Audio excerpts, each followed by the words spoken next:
Thank you, everybody, for joining us today for Who Ministers to the Ministers, Caring for Yourself as You Care for Others in Light of the Coronavirus Crisis. We have a few housekeeping items before we get started. As you can see, we have a list of people who've registered for this webinar. You will be receiving a follow-up email with the email that you used to register. So please expect that around probably Monday. We will have links to the Facebook Live versions of the webinar if you'd like to go back and watch it, and also any information that we need to share that our presenters want to share with you as well. We're going to have those come out through churchhealth.org, so please check your spam if you don't get it straight to your inbox. Another thing to remember is that we do have a Clergy COVID-19 Facebook group. If you'd like to join that, or if you'd like to follow along with what's going on, we have a wonderful resource at churchhelp.org/FCE, stands for Faith Community Engagement. And that is where we have been putting all of our resources that we've compiled through this webinar series and through content that we think is really helpful for not only clergy, but congregations as well during this time. I think that's all the housekeeping things I'm going to mention. If you have any questions while Brent and Leila are talking, please feel free to use the Q&A function of Zoom if you're on our webinar. And if you're on Facebook Live, please just leave a comment on the Facebook Live thread, and we will be able to answer those in real time because Leila and Brent have agreed to answer some questions for us. So I think that that is all I'm going to say right now. I'm not the star of the show. I'm going to turn it over to, let's see who we have here. We have Dr. Brent Stenberg. He's Executive Director and Clinical Psychologist at Christian Psychological Center. And we also have Leila Todd. She's a licensed professional counselor, mental health service provider, and she's also at Christian Psychological Center. So thank you guys for joining us today and helping our local congregations and clergy. I'm going to be quiet and I'll only pop back in when we need some assistance, okay? Great. Well, I'm Brent Stenberg, and my name is listed there as Leila Todd. We're actually identical twins with the same name, but actually I had entered under her link, so I think that's why that showed up that way. Listen, what we would like to do today are a couple things. First of all, I'm going to spend a little time talking about what is so incredibly unique about what we're facing with the coronavirus and how that's very, very different than any other type of or many of the other types of disasters or traumas that we've faced as a nation and as a world. And then second of all, Leila will spend some time just taking some of the information I've shared and talking very practically about ways to manage that, both for yourself as well as for those that you minister to. So one of the things we know is that, for example, in the past, when we've had natural disasters or human evil or terrorism, that those types of things have been like Katrina or 9/11. And when those events occur, those are things that are devastating to us and create a tremendous amount of trauma for many people and upset for many people. But they're an event that takes place, and then our focus is on recovering from them. The other thing is that typically, certainly in the United States, they happen in a certain location. So people in a certain area are impacted, but not people nationwide. The other thing we know is that once something has happened like that, we gather information to be able to understand what has happened. We assess what it is that's taken place. We look at what's necessary, and we roll our sleeves up and we connect together in community and go ahead and support one another and then look to turn things around. We know that, again, during these times, that social support is crucial and accurate information makes all the difference in the world. And yet here now in the coronavirus, we have something that is literally worldwide. It is not contained to a certain area. Although the irony is for all of us in different parts of the world, and certainly in the United States, as things started to come into our country, the thought is, well, that'll stay on the West Coast, or yeah, that's in New York, but probably won't happen down here in Tennessee. And yet again, we've seen that spread not only in our nation, we've also seen then what's happened around the world. So we are not immune from it, although we thought that we would be, it might be minimized. And also, despite our incredible technology and intelligence worldwide, we are unable to be able to say, this is what causes it, this is what you do to prevent it, this is what we do to eradicate or to resolve it. And so all of us live right now with a tremendous amount of uncertainty. And that is different than in the past when we faced disasters. What we know about the human brain is that God wired us to be in a position that our brain's primary function is to provide security and safety and survival for us. And there's a part of the brain that its only function is to scan for danger. And that part of our brain is always on. And so that's when that part of the brain is activated, then there's another part of the brain, hippocampus, that quiets that, and then the prefrontal cortex that is where the rational part of our brain is, that then scans for information, connects with others, and allows us to be able to say, no, we're safe. We know what's going on here. And that's not even in natural disasters or human evil, but also in anything that we learn. You know, for example, remember the first time you spoke before a group, or if you're a pastor, first time you spoke in front of a congregation and gave a sermon, or the first time that you had to run a certain meeting or work with people in a certain way. In some ways, it's almost like learning to drive a clutch. At first, it's like, oh my gosh, what do I do? How will this go? And there's an uncertainty to it. And that uncertainty then creates a certain anxiety and uncertainty. And then over time, you become comfortable with those different tasks, or they are predictable of what you're doing. And you lose that anxiousness and they become second nature. However, in this situation that we're in now, there are two things that help to reduce uncertainty. And the thing is that uncertainty is what drives stress. And so uncertainty is the driver for stress. Uncertainty is what creates more of the anxiety that we feel. It's what makes us feel unsafe. And it's what allows us oftentimes to keep scanning for how do we deal with the anxiety, the unsafety, the stress that we're experiencing. And because right now we're unable to reduce uncertainty in the two ways that always work to reduce uncertainty, that leaves us all vulnerable. The two best ways that we reduce uncertainty, one is through information gathering, and the other is through social support. And both are crucial to be able to be connected to others and to be able to learn what in the world is going on. And literally what in the world is going on, and then learning what to do about it. So if you think about right now gathering information, we have 24-hour news cycles, we have Facebook, we have Instagram, we have a variety of newspapers and journals and all kinds of social media. And our natural tendency when we are uncertain is to scan for information. But yet right now there is no information, there's no new news. There are things that are hopeful, there are things that maybe will make a difference in the future, but we just don't know. And so when we end up looking at the news, when we end up looking at things, we see two things. We see more bad news, and we don't see what it is that we need to do to be able to move forward to really be safe and secure. Okay. So when we stay connected to watching the news too much, hearing, gathering too much information, again, it's natural for us to want to do it, but that doesn't help us right now. It, in fact, increases the uncertainty, increases that sense of unsafety for many people. Please remember also that all of us are wired differently by God, and Leila will talk about that in a little bit. And so some people are not bothered by uncertainty to the extent that others are. Or for some people who've had traumatic experiences in the past, or there's been things that have not worked out the way that they hoped they would be, sometimes situations like this will create more of a sense of unsafety or more of a sense of being upset and uncertain. So as a result, as we minister to others, it's really important to understand what's the impact for this particular person and to be able to do two things. One is to validate what their experience is, but also to help to provide some safety and security best we can through prayer, through reminding them of the fact that God is there with us, all the different things that go into our assumptive world that says in the midst of this, what is going on? What can we rely on? What can we do in terms of our faith or our security?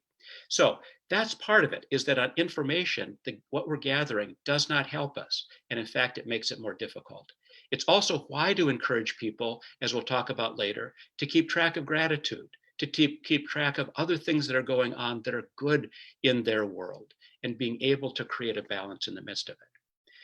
The second thing that we look for to create or to resolve uncertainty and to reduce our stress is social connection.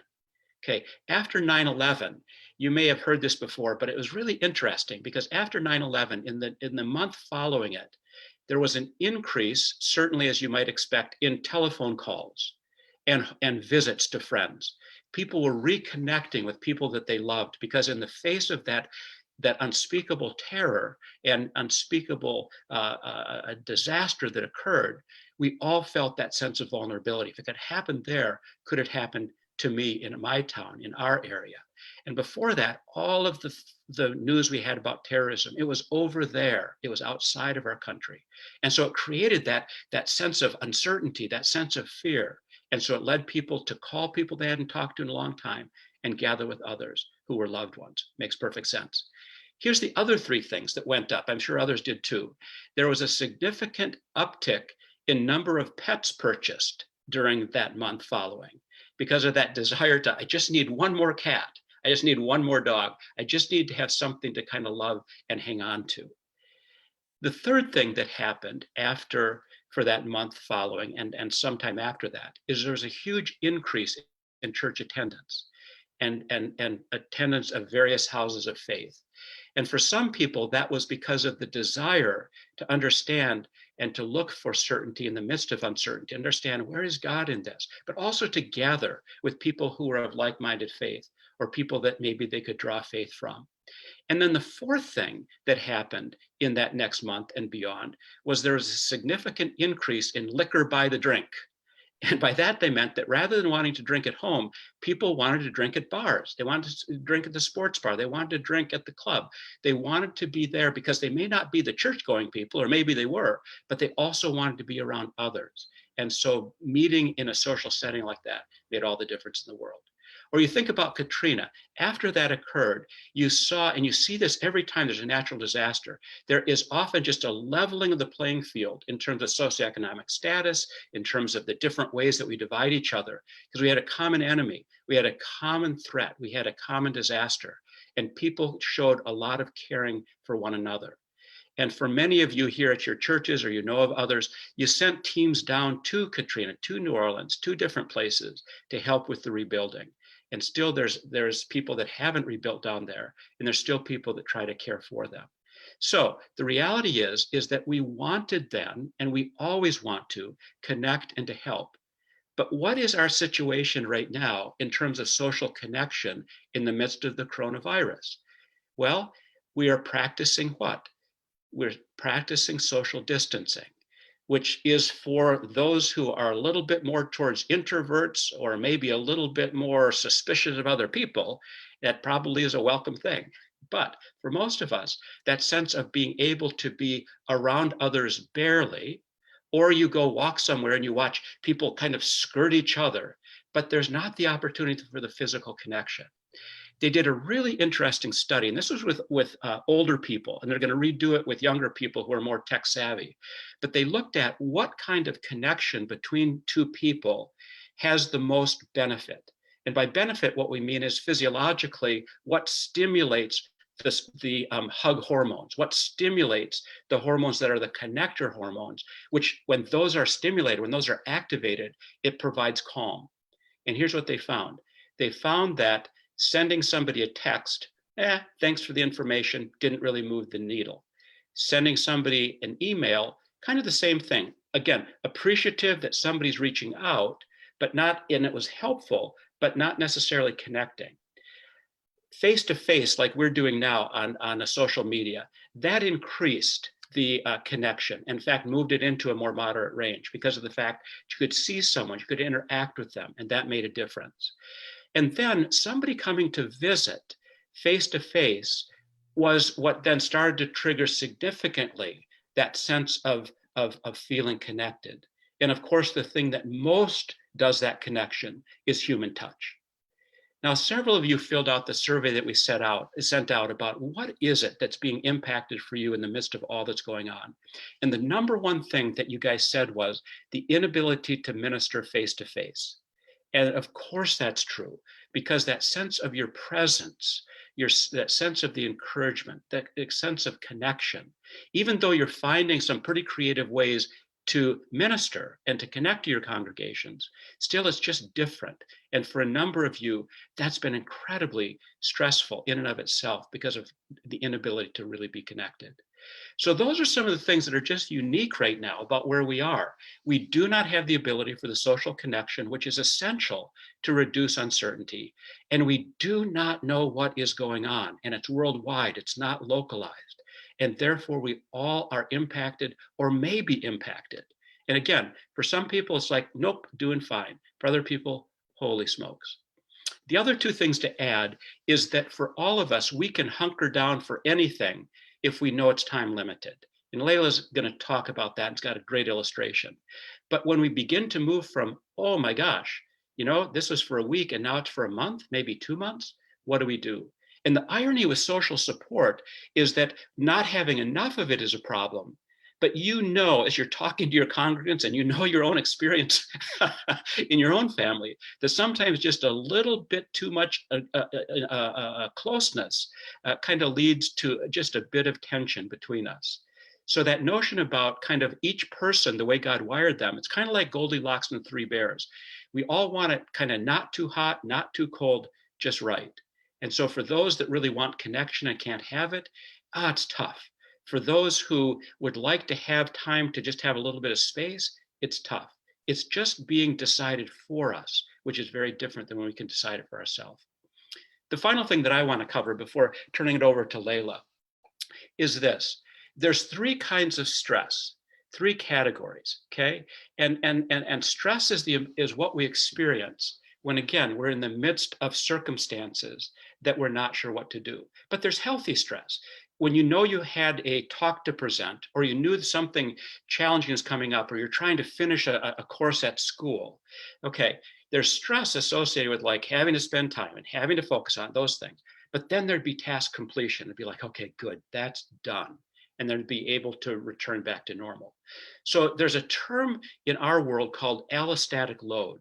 And what that means is that, like, for example, if you plug something into the electric outlet at home, say a hair dryer, the hair dryer works. But now, in addition to the hair dryer, you plug in the microwave. And in addition to the microwave, you plug in the vacuum cleaner. And then on top of that, you plug in the blender.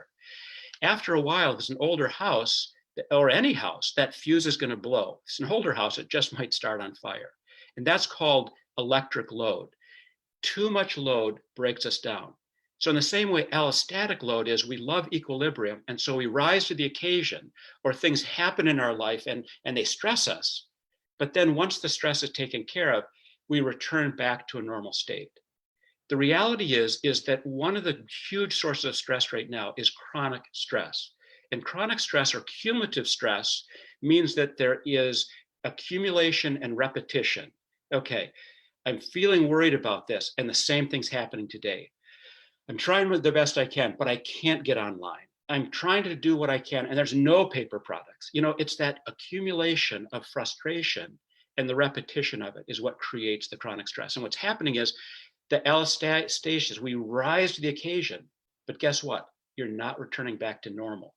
And so your new normal becomes a higher level of stress. And over time, that will take a toll on the body, but it's also why you're a lot of times more irritable, or a little bit more frustrated, or a little snappier about things, because we can't ever quite return to normal. And Leila will be talking about some things that will help with that, and why some of those things are incredibly important. Second kind of stress, of course, is acute stress. And that's where we hear the latest about something and it's not good news. Or it's when something happens unexpected in our lives. And what happens then, it's like a huge shot of adrenaline, because it is a huge shot of adrenaline, and 1,500 different chemicals that are shot into our body. And at those times, what takes place is we are set to fight, or we end up having to freeze. And so in the midst of this, when those acute things come, how do you fight against it? How do you run away from it? And so it just freezes, and it catches us in those ways. We're all familiar with both of those types of stress. But folks, for those of us who are in ministry, those of us that are, and I used a term in the, we used a term in the survey, for those of you who saw it, you guys are literally ministers who are first responders. So you're spiritual first responders. And the thing is you are ministering to others at a time that you are exhausted as well. I have the privilege of working with an organization and have the opportunity to do a fair amount of work with humanitarian aid and development workers in high-risk environments. And so as part of this team, I was down a couple times in Haiti after the earthquakes a few years ago. And what we found is that those who were responding to the disaster had also had their house collapsed, or knew people who also had died of their own family or who were missing.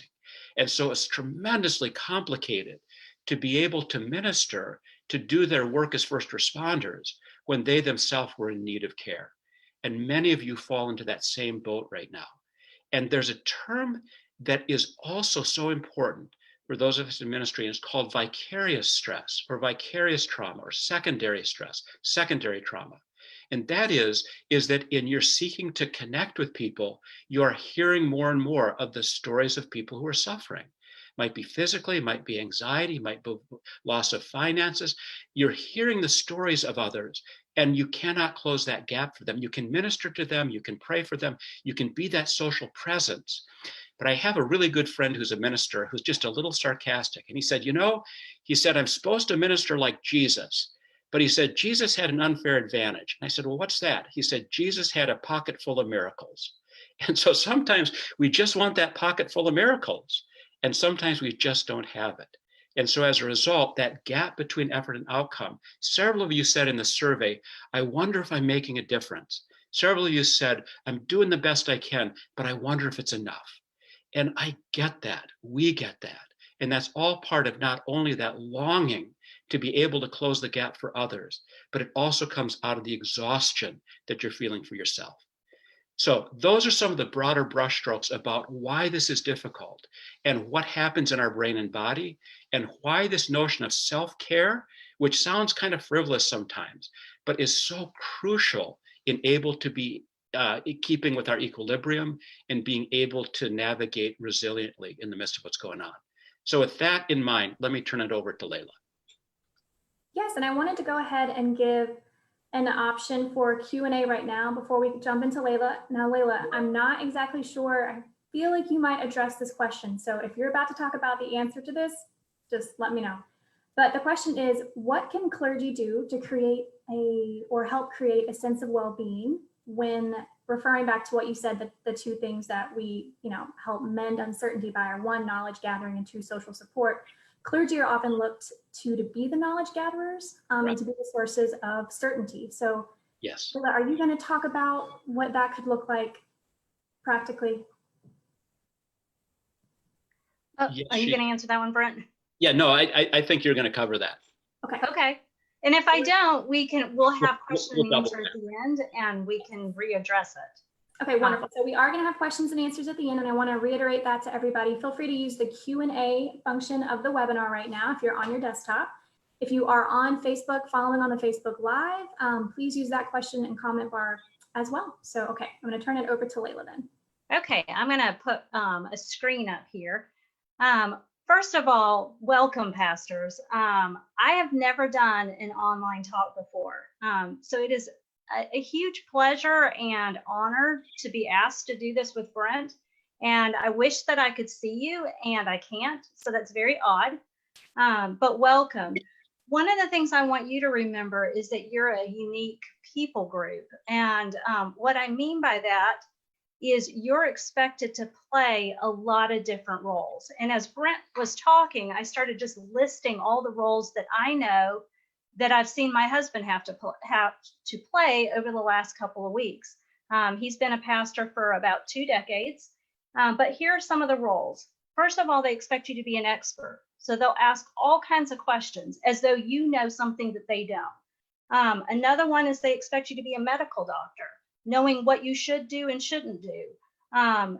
Being a counselor, as not all pastors are really good at empathy and compassion. Some are better at teaching, but they're all being expected to do that.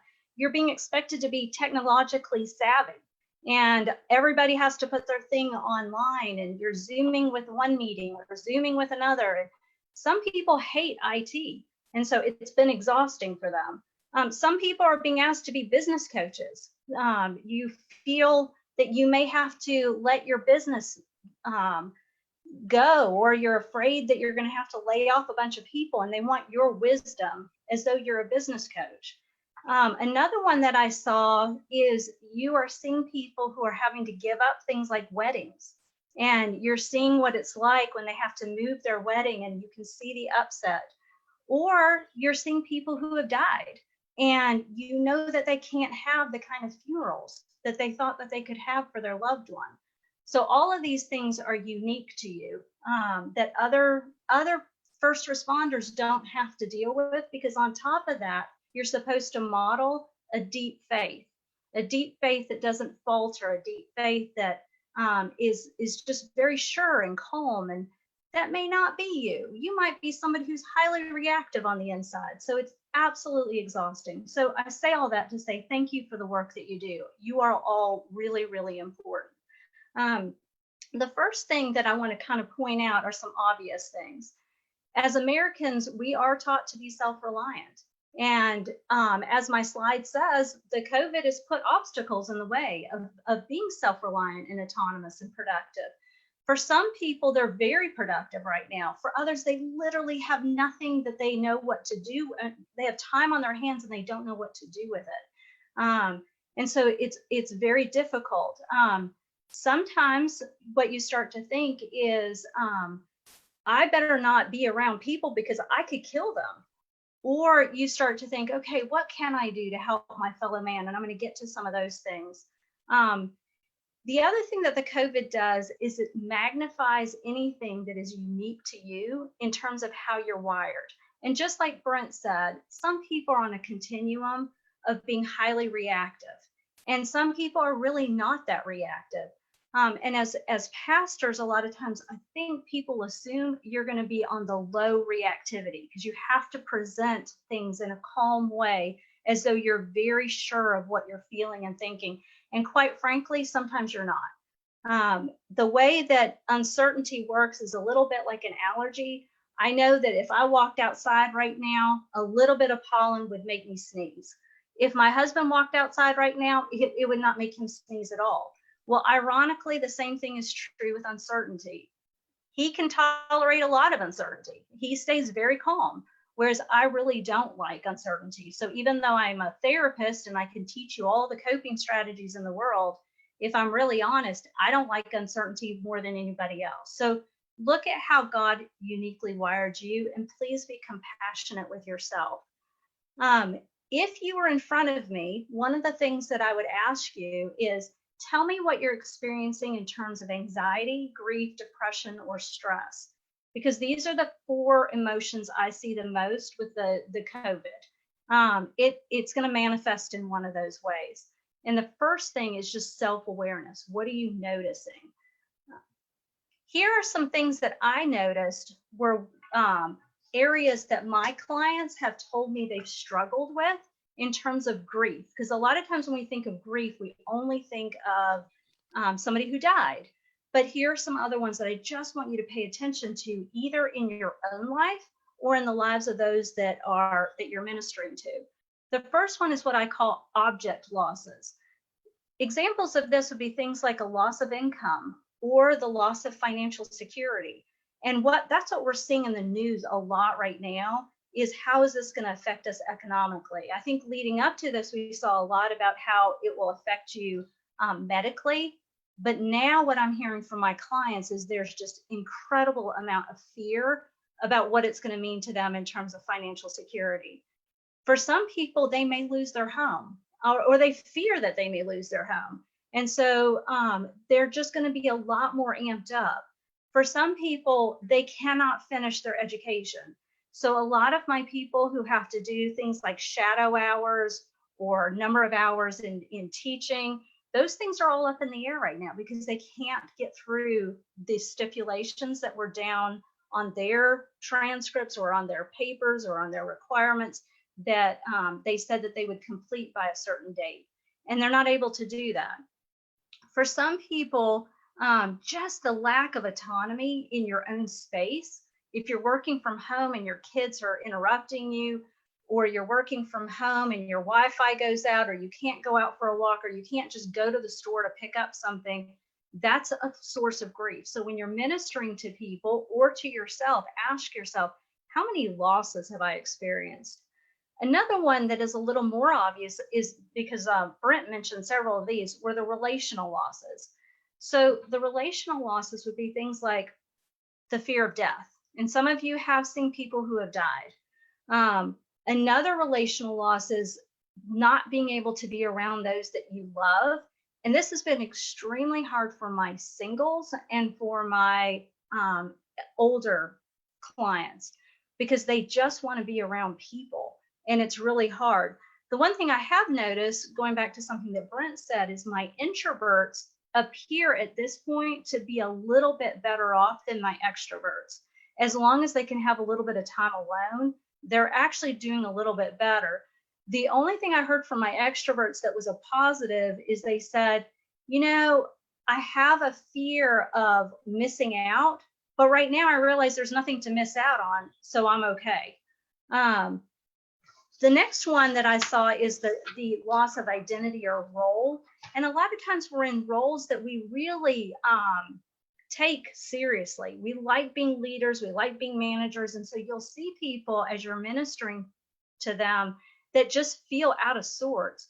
Well, in the same way, you probably feel out of sorts. Just like Brent said, you can't minister person to person, face to face with somebody like you're used to. You can't preach like you used to. You can't even teach like you used to. So everything is new and it just feels odd. The fourth one is just that physical loss, the physical loss of being able to move about in your physical world. And I know a lot of my people are out taking walks and biking and rollerblading and skating, but there's still a sense of I can't go to my gym. I can't do the kind of workouts I'm used to. And one of the things that I've noticed is an analogy that came to me a couple weeks ago is it's almost like somebody said to you, we want you to run, and we're not going to tell you how far you're going to run. It could be a 5K, it could be a marathon, but we're not going to tell you, but you do have to run as fast as you can. So you psychologically prepare to go as far as a marathon. And then suddenly they said to you, oh, just kidding, it's actually going to be 100 miles. And so now you're just out of sorts because you haven't paced well and you honestly don't know how long it's going to go. So that sense of physical well-being is not there. And then, like I said, the final one is the unique personal losses. And those are losses I'm seeing all the time. It would be things like, and this is where you're going to probably be really drained, the people that can't go see their loved ones in the hospital, the people that thought that they were looking forward to something that has now been completely taken away. So you think of people who are even seniors in college or seniors in high school, and they have a lot of losses going on. Some people are experiencing losses that they just didn't even think were going to be losses. Like, I can't go to Greece. I thought we were going to go to Greece and celebrate our 27th anniversary. So I just want you to keep in mind that every time they tell you about those losses, it does something to you. It affects you in a way that maybe wouldn't have affected you before, and it's affecting you. So pay attention to what you're feeling. I'm going to try to get back up on the screen now. Let's see if it will let me. Okay, so I think I'm back. Can you see me? Okay. So the next thing that I want you to think about is how uncertainty shows up. And the way that I would like you to think about it is, if you were in front of me, I would ask you 3 questions. The first question is, because you have more adrenaline and more cortisol going on in your body at this moment, what are you doing for exercise? I am literally asking every single person that question. I don't care if you're an athlete or you're not an athlete. I want to know what you're doing for exercise. And for those people who can't exercise because of medical conditions, we have to be really creative about it. But for the majority of people, you need to ask yourself, have I exercised today? And if I haven't, how am I going to find time to do that? The second thing I'm asking people is, when there's so much uncertainty, our anxiety is inevitable. And with anxiety, what happens is your mind starts to think, oh my goodness, what if this happens? Or I might get the COVID disease, or I might die, or what if I lose my business? And you start to ruminate about it. But the irony is it hasn't happened yet. So you have to give your brain something it can solve. And the way that I want people to start, at least, is creating structure. What does your beginning of the day look like? What does the end of your day look like? When are you going to bed? When are you getting up? When you get up, do you put on clothes, or do you just stay in your pajamas all day? Do you have a way to define the work week versus your day off? If you're not doing those things at this point, I would highly encourage you to start doing that, so your days don't just blend into each other. The third thing that I've been asking my people is, tell me one thing that you've done where you've given back to the community around you. And it has been absolutely amazing what people have come up with. And I'm going to give you a couple of examples. The first example is my restaurant people are putting recipes up online because people have to make good food, and they want to be able to equip them that way. My exercise people are putting workouts on Zoom so that you get sort of a group effort or a group experience. My teachers are saying, there's a lot of homeschool moms and dads who don't know what they're doing. So I'm going to put up reading helps or suggestions on how to work with kids. My singles have been amazing. They've come up with some pretty cool things. Anything from, I'm going to drop flowers off at my friend's house, to I'm going to play an interactive game with my nephew so that my sister can have a break. Or even just in terms of who can I stay in contact with and walk. They've been really good at it because hit the singles really in a really hard way. So I would always ask, what are the things that you're doing, or what could you do that would increase that sense of giving back to the community around you? The things that, if you were going to take a look at what actually you could do every single day, the first thing I would say to you is stop and pause and ask yourself, what structure have I put in my life for myself today? If you're the type of person who is highly reactive and you think you have to know everything that's happening in the news, please schedule a time to watch the news. And please be very careful about how much news you're watching and from what places you're watching it. If you have to put a pulsometer on yourself to see how reactive a different network will make you, then do that. For some people, simply reading instead of watching is a much better tool, but that's structure. The second thing, like I said, is make sure you're exercising. Make sure you're sleeping. Are you restless when you're sleeping? Is there anything you can do that will help yourself when you're sleeping? The next one is hobbies. What are you doing that is purely fun? As pastors, it's really easy to give up the idea of the Sabbath. And I would tell you, as much as possible, take a day off. The needs are always going to be there. And you can't work at the pace that a lot of us are working. Therapists and pastors, you can't do that for the long haul. So please take the Sabbath. The second thing I would say is, have you asked yourself, in what ways have I connected to my friends and my family? Not just telling other people to do it, but actually asking yourself, have I done that? Because it's easy to give advice, but sometimes we don't even do it. Another one is monitor, like I said, social media. Just like with the news, social media is not always helpful because sometimes people are asking so much out of you that you're getting drained and don't even know it. And create a sense of predictability for yourself. So you kind of know, okay, my day is going to be over at this point, or this is when I'm going to have dinner. In the midst of uncertainty, you have to create predictability for your brain that normally you don't have to do.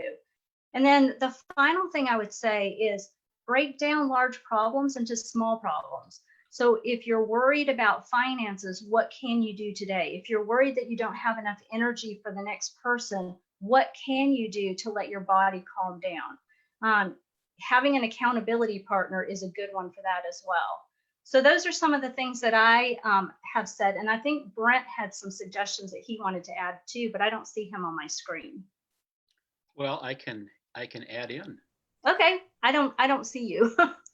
Okay. There you go. Now I see you. Okay. Yeah, a couple other things I'd add to what Leila said is that for people that are pretty strong worriers, that there really is some research that shows that writing about your worries is incredibly helpful. So like, for example, there's no such thing as multitasking. So a computer works because it has a lot of RAM, that's how fast it goes. And when we have something or some things that we're worried about, there's all these open files in our mind and it creates a preoccupation. So wherever we are, we're somewhere else. And they found that if you sit down and just have a worry notebook and just have each page for its own worry, and just write, here's what I'm worried about and here's why. What you'll find is two things. One, the reason that you're worried is because there's some value you hold in terms of who you are as a person or what's important to you that's being affected. And so by writing, here's the worry, here's why that's a worry, here's what I can do about it. They find that doing that in a notebook, that when you finish writing for that day, closing it and setting it aside means that when you're walking around the house and that same worry is on your mind, you can ask yourself two things. One, am I thinking about anything different than what I already wrote down? And if the answer is no, then it's like, hey, is there anything I can do about it now? And then a third element for some people is, let me just go review it and pray over it again. The same way your iPhone, you don't have to keep in your head all your phone numbers because literally the iPhone is an extension of your brain. So that notebook can become an extension of the limbic system in a way that the anxiety can be placed aside. It won't bring perfect calm, but it will help to reduce it some because it's like when the files are closed, you don't have to keep it open and worrying about it. So that makes a huge difference. The second thing that I think makes a huge difference is that some guys who do the studies on resilience and wellness came up with a thing from looking at all the research over time that they encourage people to do called 5-3-1. And here's what it is. 5 minutes a day where a person intentionally disconnects from the things that are going on around them, to pray, to breathe, to walk, to whatever it is that just separates you, and you take 5 minutes just to be. The 3 is at the end of each day, you have a notebook that you write down 3 things that you were grateful for that day. And then the 1 is what Leila already mentioned, an act of kindness towards someone each day. And they find that that helps to balance a little bit because it's a focusing on another element of life in terms of the things that you do have control over. The third thing that I think is really crucial as part of the exercise, especially people who can't exercise, and even for those who do, it's important that every hour or two you stop what you're doing and stand up and just do literally either 6th grade calisthenics or just stretch.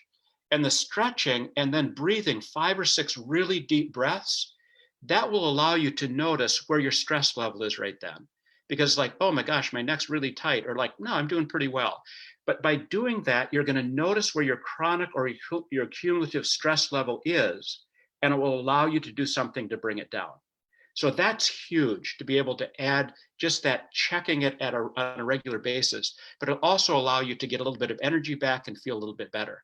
And something crazy fun with the family is take turns as to who's in charge of leading the calisthenics in the family. It's looking for things like that that can bring kind of some humor. So those are some other things, Leila, that I'd add to what you said. Yeah, those are great. Lauren, do you want to ask some of the questions? Yeah, I would love to. So one question that we got, and also with these questions, if you guys can answer from the lens of, ministering to the pastors and the lay leaders who are on this call, to do the best you can with answering these. But one says, I'm having a hard time trying to discern how to engage and serve others in this time outside my home. There are risks, obviously, for putting other people at harm, but there's also gospel opportunities as well. How do you navigate this push and pull, I guess, emotionally between needing to serve others and also needing to keep yourself safe? Do you have an answer for that? I'll start on that one, Leila. Okay. The thing is that oftentimes we carry false guilt because we have this sense of, here's how I want to minister. This is what I ought to do. And we feel like we can't do what we really think we should do. It can create that stress and it can create that sense of false guilt that I ought to be doing more. I do think that you have to start first with self-care And also by self-care, I mean staying safe for yourself, as well as the care for the people who are more closely attached to. There are tremendous opportunities for ministry, but there's also the recognition that if you get sick or you're unable to really care for the people who are really closely part of your life, it will lead to not being able to be effective in ministry in the broader way. I also think that people understand that if what you do is take initiative to follow up, whether it's a telephone call or a face chat, there's something powerful. Like, for example, we say to each other, I'll pray for you. And then we go like, yeah, okay. And it never comes up again. But when someone says, I'll pray for you, and they come back and they say to you, how did that turn out? That's incredibly powerful in this day and age. So it's really keeping up with what people have shared with you and looking to double back with them. You wish you could do more, but they don't expect you to do more, even though sometimes it sounds like that. We all know what's possible. So you have to take care of yourself first. And Jesus, after periods of ministry, he and the disciples would go away to debrief, but also for R&R.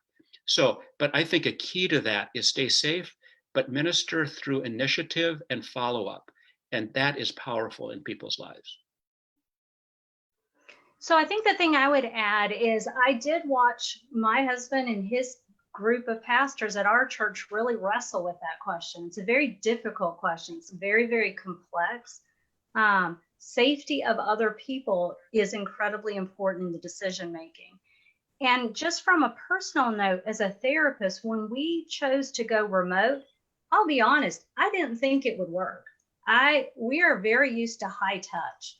And I was really dubious. We're 3 weeks into it, and I am finding that it is very powerful in a completely different way. So trust God is at work. God doesn't need you to be face to face with somebody in all situations. He is much bigger than that. And I'm just finding that true in my own experience as a therapist. There are some times that you will have to be face to face, and that will be no choice of your own. It just is what it is. But for the most part, learn to adapt to a different way of being, knowing that God is completely in control. Okay, thank you guys. I think our next question is, do you have any advice for language that pastors could use when they're trying to set a boundary of maybe taking just one day of Sabbath a week, or a boundary of not working past a certain hour every night? Because I do assume that for pastors, it's going to be difficult to explain the importance of their mental health to their congregants. Can you speak to that? Well, I think a lot of times you train your congregation what to expect out of you. And sometimes you have to look at it and go, what part am I playing in thinking I have to do 24/7? This is not a unique problem to ministers or to pastors. This is something Brent and I have talked about for years with pastors. You're just going to be on steroids now because everything is amped up. So there's going to be an urgency, but God is the one who gave you the rule. That's the one you need to follow. And so how you tell your congregants is done more through behavior than through words. But I'm going to have Brent tell you how he instructs the pastors to do it, because I like how he does it, because it sort of makes it a little more smooth. So Brent, do you want to tell them how to schedule a meeting, your idea of scheduling a meeting? No, tell me how I do that. That's interesting, but I'm smooth with it. So I'll mention something, and if I miss what you were thinking, Okay. then bring it back up. One thing that's been intriguing to me is that Mother Teresa, who in her ministry, there was always more than could be done, times a zillion. The way that she worked and the way that her ministry works is up at a certain time, certain meetings and prayers across the day, lunch at this time, dinner at this time. And the thing is that work was stopped at a certain time, even though there's more to do. A fresh uniform each day, off Thursdays, off Sundays, and a recognition that that was the only way that they were going to be able to do the work for the long haul. So that notion, again, it's okay. True guilt and false guilt feel exactly alike. In true guilt, the standard is right and we need to change our behavior.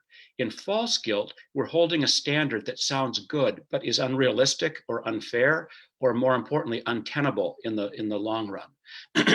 When people contact you, you do know when something really is a crisis and they do need, and you need to put things aside and be there for them. That's absolutely right. But with others, there's really a principle that I love that's called no and yes in the same sentence.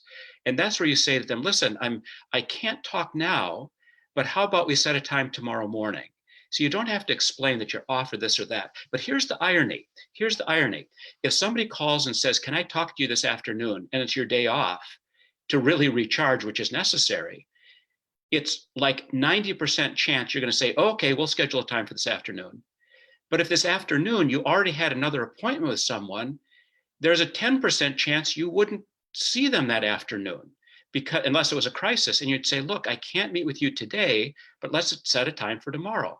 So it's ironic, if we've made a promise to someone else, we keep it and therefore move someone around and are able to set a boundary. But when it's for our own self-care or our own family, that's 50-50 at most that we're going to keep our boundary. And so again, for me, no and yes in the same sentence, and recognizing when you've scheduled time that is important for your own mental and spiritual health, that is as essential as being able to schedule something with someone else. Is that what you had? That was perfectly Oh, said. good. Okay, good. So yeah, that's it on that. No and yes in the same sentence. So also, I wanted to mention, so this ends our Q&A, guys. We don't have any more questions right now. Would either of you like to add anything else before we finish this up and sign off? Leila, how about you? No, the only thing I mean, in all seriousness, thank you for the work that you do. It is amazing work. A lot of times it's unappreciated. But I just want to say thank you for the work that you do. Wonderful. So I'm going to have, oh, go ahead, Brent, I'm sorry. Now, let me add one other thing, and that is, again, something I want to emphasize that Leila said. Sometimes we end up feeling like there's something we have to do. And yet I truly believe, like we were talking about at the beginning, as she was talking about, our being present best we can with people is really the best form of ministry right now. And in our taking care of ourselves becomes a way that we also communicate to them to take care of themselves. But mostly it's realizing that, like Leila said, it's God's work and we participate in it. Each day when we wake up, it's ironic because for the Israelites, the day started in the evening. And so when they awoke to God already at work, and then could ask the question, God, what are you up to and how can I participate in it today? And I think that most of us wake up with deprivation. Oh my gosh, what do I got to do today? And so that notion of starting the day with God and allowing ourselves to say, Lord, I don't have a pocket full of miracles, but I have trust in you and I'm willing to do my best to show up with the people that you want me to interact with today. And we have to trust that, because otherwise we live with that sense of not feeling like we're doing what we ought to do. And we can't right now do what we ought to do, meaning what we love to do. And so it's recognizing it's not settling for second best. It's saying in these times, this is what it means to minister and to embrace and to own and to allow that. Those are the things I'd add. Awesome, thank you. So just a recap for everybody who's been listening on this webinar. This is on our Church Health Facebook page. If you go to Facebook, find Church Health, this video is up. You will be able to share it. You'll be able to watch it again. And also it will be sent out in an email with the email that you used to register for this webinar. Before we sign out, would Brent or Leila, would you like to finish with prayer, please? Sure. Leila, would you like to, or would you like me to? Me? Okay. Father, we are currently unable to see those that we're speaking with. But no, Father, these are people who are on the front lines of providing spiritual first aid and being a first responder in ministering. Father, for all of us, we are affected by what's going on. And so we also, as human beings, get weary. And yet again, we're tempted to somehow feel like our role is to be there for others, but yet sometimes it's hard for us to care for ourselves or let others be there for us.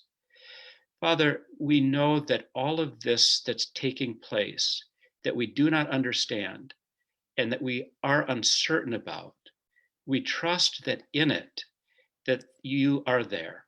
And we trust that in it, we will do what we can each day to be there in terms of what you have for us. But Father, that means a balance between caring for others, but also allowing ourselves in our own weariness to take the time necessary to depend on you and to recharge our own spirit and soul. And help us to focus on being there, not just for ourselves, but those who are closest to us, and then to minister out into the community. Father, bless each person that's on this webinar, their family, and Father, for Leila and myself, it's incredible how much is being done in Memphis by each of the folks that we're talking with now.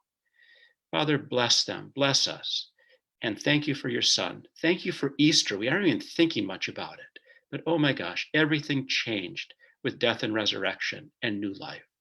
Father, help us to celebrate that, even though we can't celebrate